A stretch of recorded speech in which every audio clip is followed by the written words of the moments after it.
Kevin had just turned 21, so he and his friend decided to go to a bar one night and was approached by a cute girl named Candice. He didn't know she was just trying to get free drinks by flirting, so he told her that they didn't have much money. However, Candice was the one who offered, and she kept buying more and more.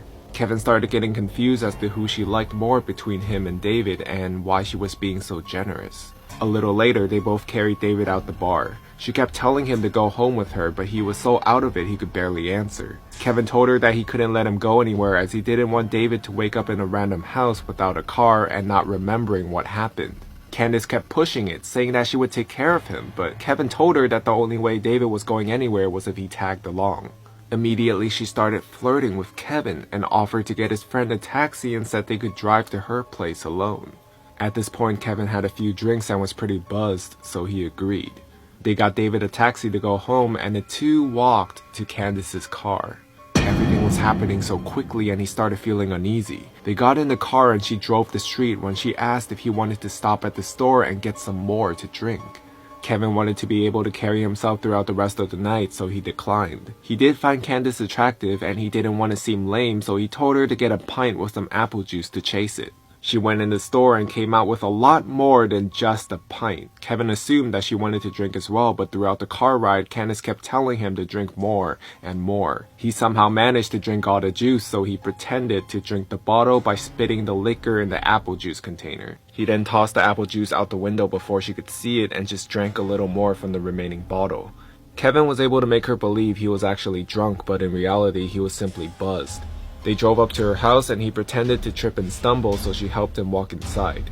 The front door was unlocked, but she made sure it was locked when they got in. Kevin thought that was strange, but he didn't think too much of it, so he told her that he had to use the bathroom.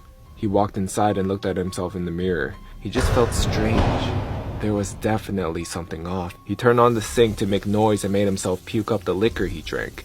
Kevin flushed and went to the sink and started drinking the tap water to sober up. He just didn't want to be drunk, but still wanted to hook up with Candice. Kevin turned the sink off when he suddenly heard her talking to someone outside. "He's drunk as hell. He could barely stand up. You do it." Who was she talking to? And do what?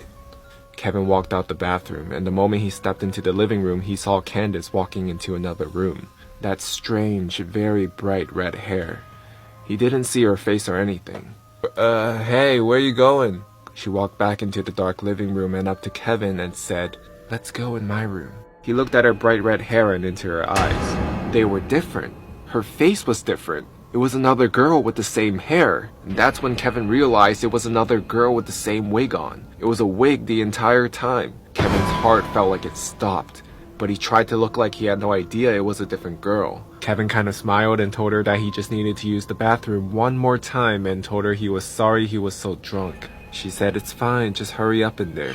Kevin went into the bathroom and locked the door. He heard her whispering something to someone again, this time thinking that he heard a male voice whisper back. Something sketchy was going on and he had to get out of the house. Kevin opened the bathroom window and jumped straight out of it and ran faster than he ever had in his life. Now looking back, he kept running down the main road until he saw a CVS and stood straight at the front of the store in front of the camera. Kevin then called a taxi and went home. He tried thinking about what happened that night. She kept buying him and his friend drinks and even paid for David's friend's taxi cab. And most of all, why did she wear a wig that she gave to another girl to wear?